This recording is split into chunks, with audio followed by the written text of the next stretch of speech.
This week on the show, we bring you what you don't know about cybersecurity, plus our talking point on Africa's biggest telecoms regulator on ICT for job creation and enterprise. Hello and welcome to the show, Infotech Network, Africa's biggest ICT program on television. And I am Bayero Agabi. You can be part of the show by sending us a text or email bayeroagabi@gmail.com. The battle to own, regulate, and control the cyberspace is a global one. This is because governance, economies, and social activities have gone to the cyberspace. This has become much more important with the advent of Internet of Things, if you like, Internet of Everything. This is one of the reasons a conference on cybersecurity threats was organized to help organizations understand the best way forward. We still have a lot to do to harden a virtualized solution because we don't consider that it's secure in its baseline.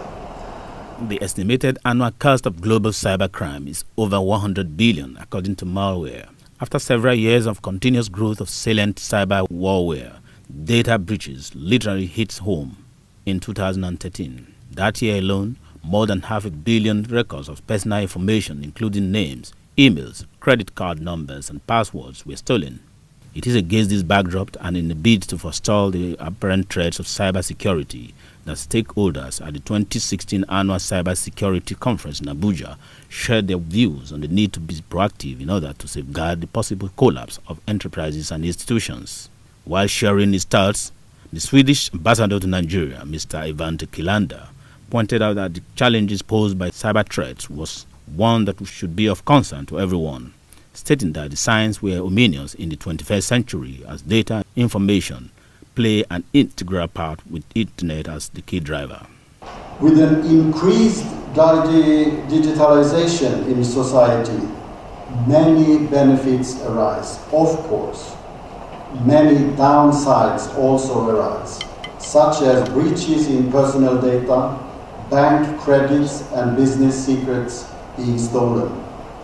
Identify fraud committed and disruption of vital processes. Cybersecurity is not a country-specific issue. It's a global challenge demanding collaborations across borders. And this, ladies and gentlemen, is why this forum is so important.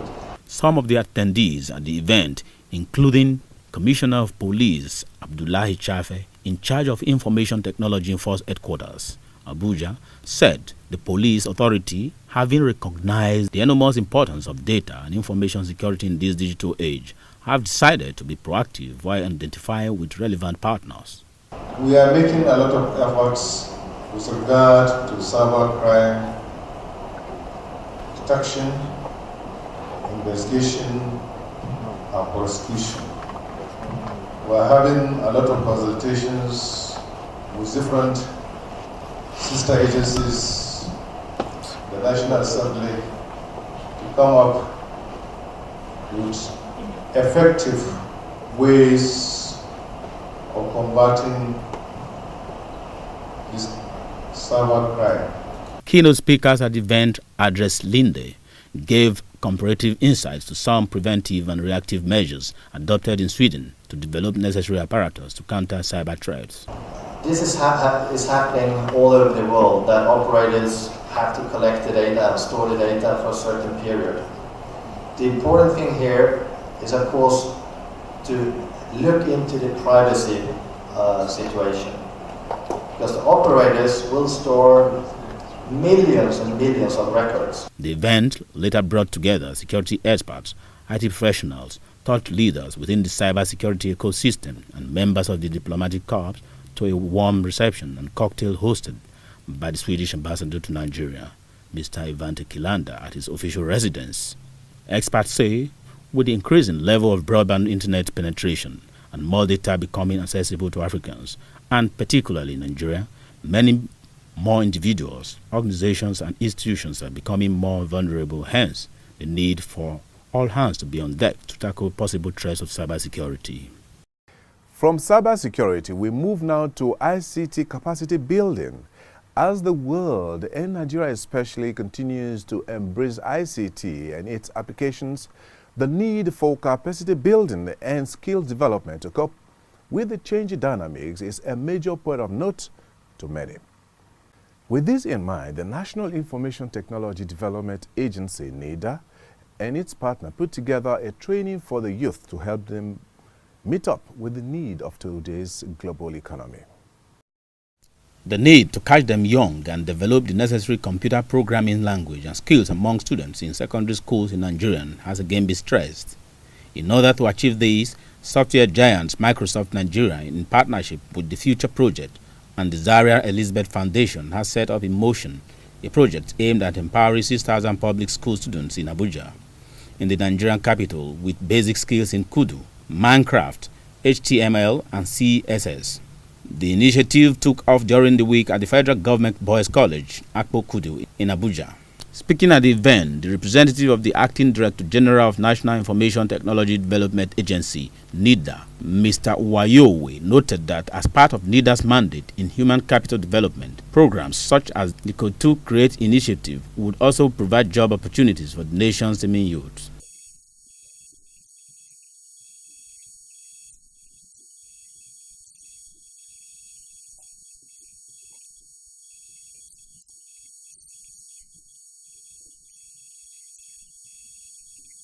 The program coordinator, Akindayo Akindolani, stated that learning programming skills would benefit children in multiple ways, irrespective of their career focus, adding that the major objective is towards building the next set of developers that will eventually emerge as the next Bill Gates, Mark Zuckerberg, that Nigeria and Africa will be proud of.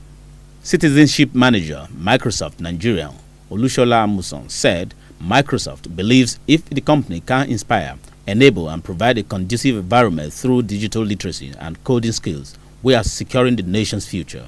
The initiative, which is part of a larger campaign to get 1 million fingers coding, has been dubbed Code 2 Create and intend to train 600 students in 10 schools across the Federal Capital Territory. This is Infotech Network and I'm Bayero Agabi. If you missed anything, please log on to www.youtube.com/CyberAfricaTV, or better still, you can just text the number on your screen. Still to come, Cyber Trend and our guest of the week on telecom's impact on enterprise and innovation. Stay with us.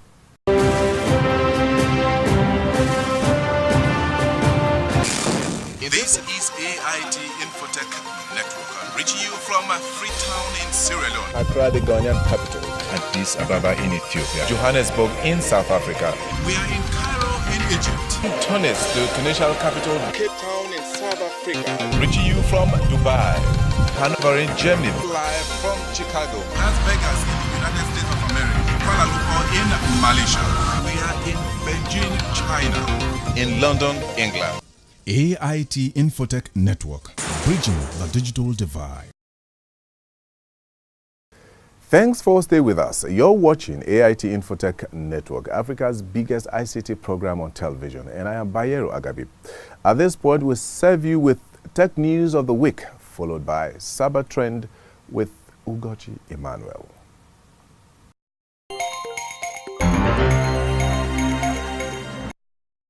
Determined to reduce microwave frequencies and increase broadband access across the country, the Nigerian Communications Commission has announced fresh plans to license new spectrum on the 38 and 42 GHz bands. The Commission also disclosed its intention to replant the existing 23 GHz spectrum band by increasing its capacity availability. This was disclosed in Lagos by the Executive Vice Chairman of the Nigerian Communications Commission, Professor Umar Garba Dambata, at the Stakeholders Consultative Forum held in Lagos. The EVC, who was represented by the Public Affairs Director, Mr. Tony Jobo, said that the emerging trends in the telecommunications market in Nigeria today is broadband, which will certainly require massive deployment in terms of critical infrastructure as to achieving the set target of the government of 30% penetration by the year 2018. The emerging trend in the telecommunication market in Nigeria today is broadband, which will certainly require massive deployments in terms of critical infrastructure. Therefore, if we are to achieve the set target of government, which is 30% broadband penetration by the year 2018, it becomes very important that we look at all of the issues surrounding it. Presenting a demo for the proposed plans for the fresh licensee, the Deputy Director of Spectrum Administration at NCC, Mr. Oluwatoyin Asaju, said NCC benchmarked the pricing model for 38 and 42 GHz and 23 GHz spectrums with countries that have already licensed the spectrums and decided to take the average pricing. Countries benchmarked included South Africa, United States, United Kingdom, United Arab Emirates, Australia, Canada, and Uganda. What we try to sell to the public and ICT others is to open new space of spectrum utilization in the 38 and 42 gigahertz, and also to tell them that the Commission is replanning the 23 gigahertz band that has already been in existence. The UAE is a developing economy. The South Africa is also a developing economy like Nigeria. So what we do is just to show what's happening in developed country and also the developing nations, and we try and come to the average. Some of the stakeholders who made inputs expressed satisfaction over the fresh plan to license additional spectrum bands, but frowned at the situation where the NCC had to benchmark pricing with countries whose performance index and level of infrastructural development and capacity are far higher than that of Nigeria. They, however, suggested NCC should consider benchmarking price with countries that are at par with Nigeria in terms of infrastructural development in order to further reduce pricing. The spectrum auction is in line with Professor Umar Garba Dambata's 8-point agenda and Nigeria's Communications Commission's drive to deepen broadband penetration in the country, as this will provide a number of major opportunities for telecommunications operators, subscribers, and the economy in general.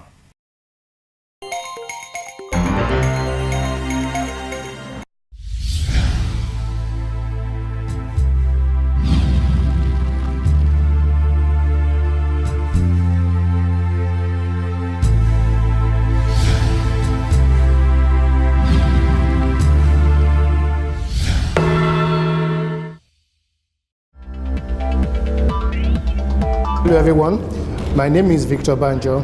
My name is Vincent Olatunji. My name is Chris Waje. My name is Benga Shasson. My name is Tope Aladenusi. I'm Manu Gokhale and you are watching AIT Infotech Network. AIT Infotech Network is doing a lot in the ICT sector in Nigeria. Keep watching AIT Infotech. I'm here on AIT and I want to solicit your support to stay tuned and watch what we have to say. You're watching AIT Infotech Network. You're watching AIT Infotech Network. Keep watching.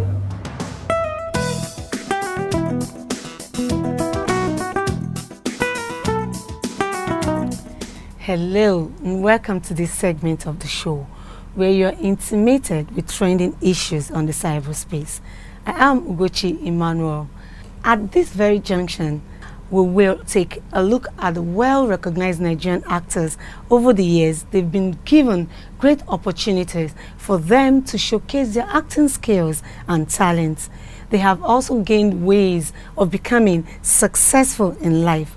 First on my list is Richard Mufedamijo, popularly known as RMD, born 6th July 1961.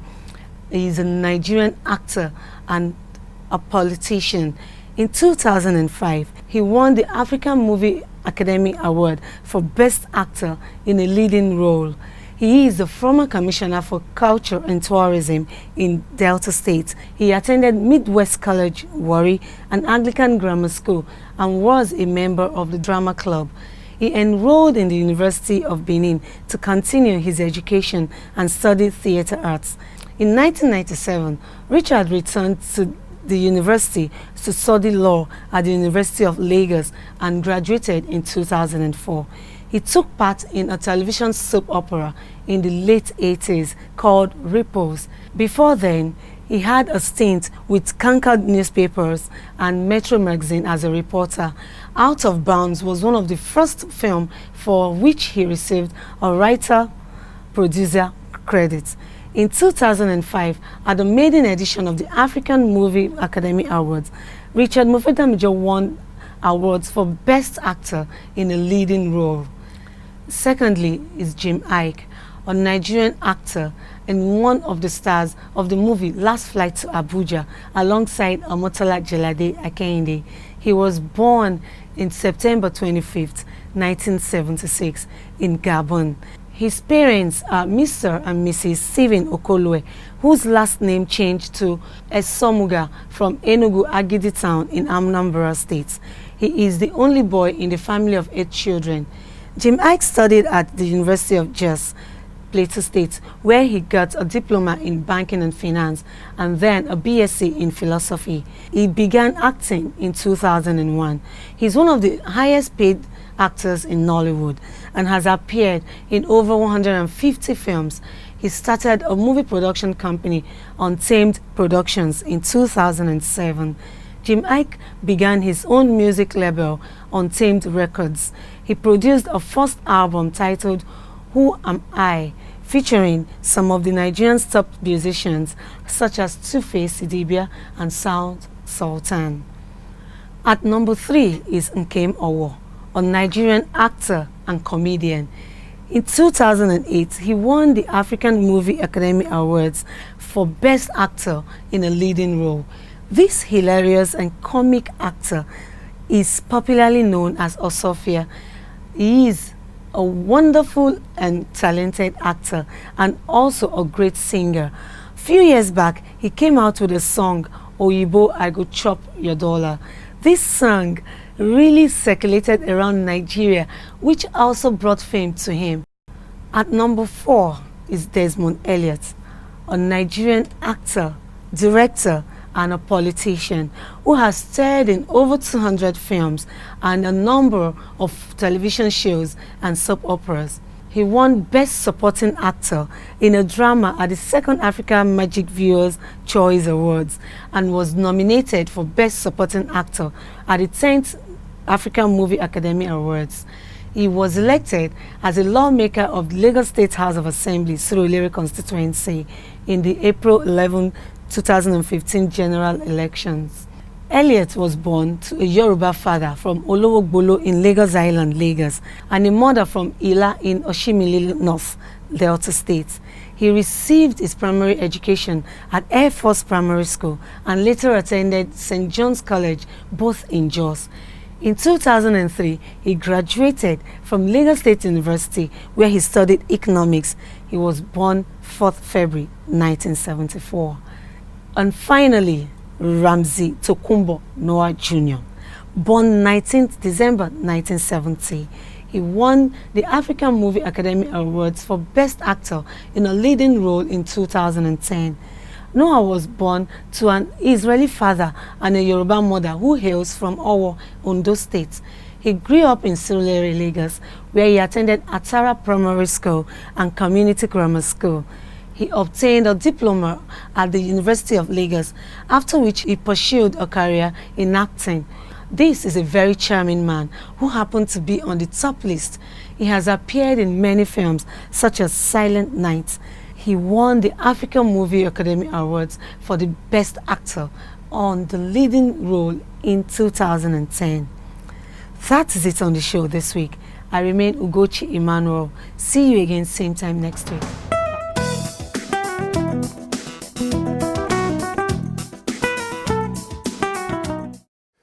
Thank you, Ugochi, there on Cybertrend. And now to our guest of the week.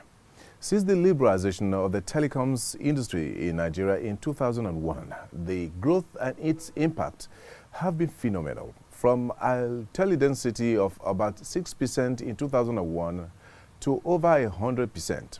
The Nigerian telecom sector is obviously the biggest in Africa. In this chat with the biggest regulator on the continent, Professor Umar Dambata of the NCC, he spoke frankly with us on how telecoms has impacted the growth of enterprise and innovation in Nigeria.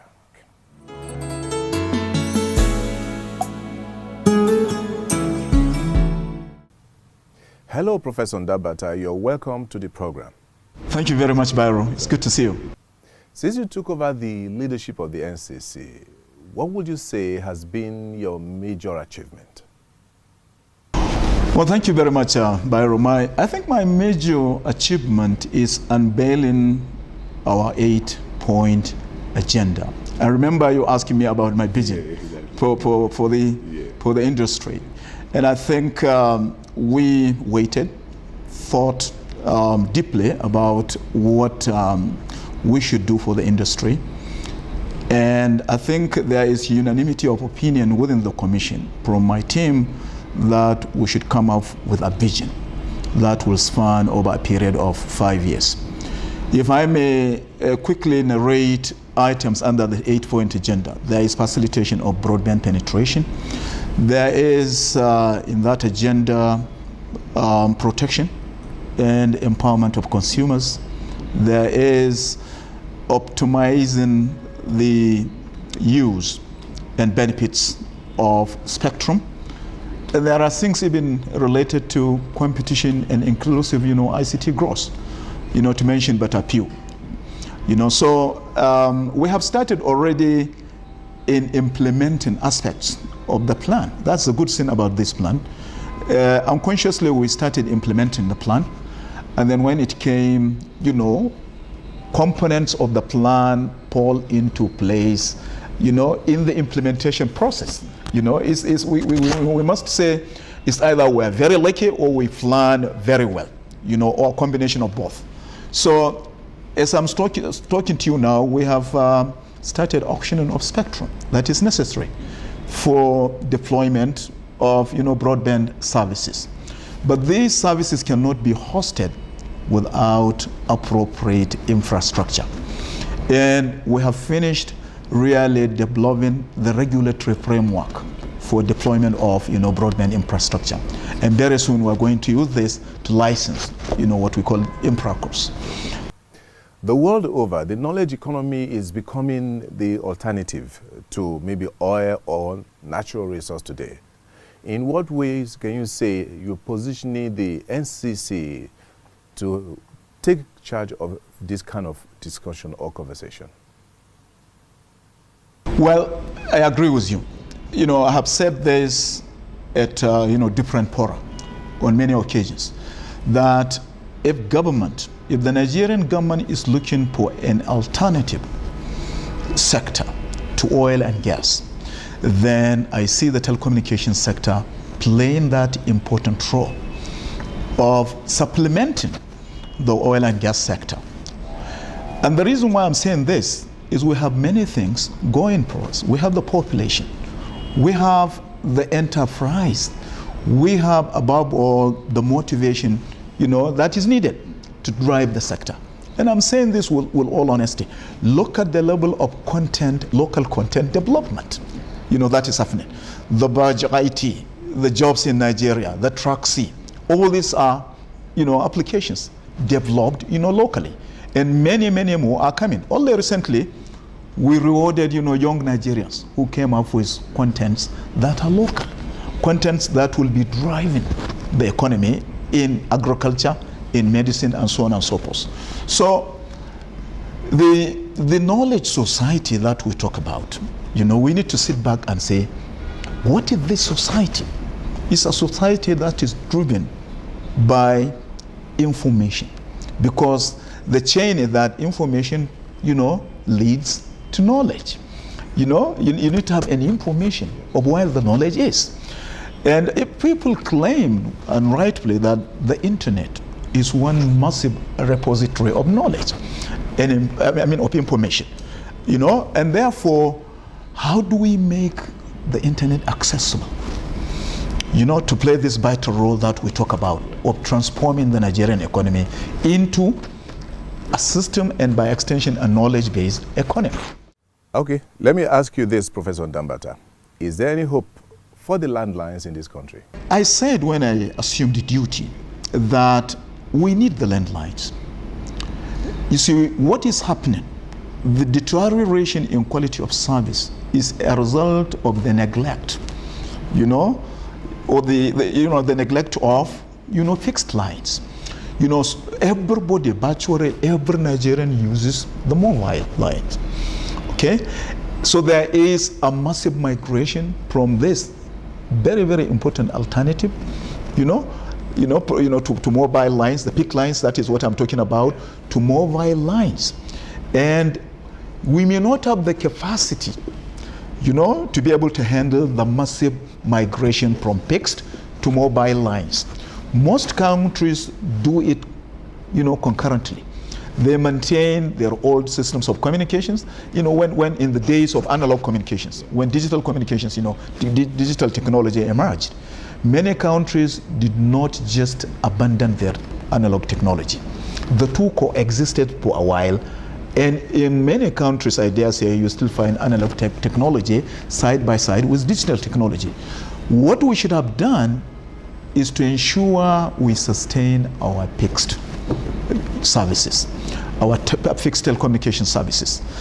And that would have lessened the burden on mobile services, the burden on infrastructure supporting mobile services.